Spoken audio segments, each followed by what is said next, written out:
Parents, be warned. The government is launching a new offensive to push radical sexuality and gender ideology at your children. The government is calling it a new approach. The government's released a fresh set of guidelines to bring sex education into the 21st century. There'll be a greater focus around consent and porn. Sex education in schools is getting an overhaul with new information released today for teaching topics like consent, pornography and gender diversity. There's your first red flag, gender diversity. In other words, radical gender theory being indoctrinated into children as young as 5.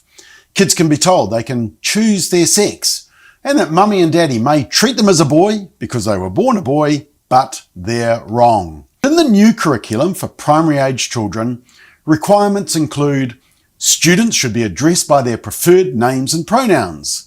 Schools need to ensure that students can access toilets and changing rooms that align with their gender identification. Trans students should not be required to use a gender-neutral toilet rather than the male or female toilets of their choice.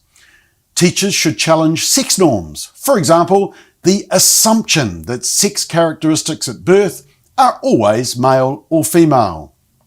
And teachers should challenge homophobia, transphobia, sexism, gender binaries, even interrogate the ongoing effects of colonisation.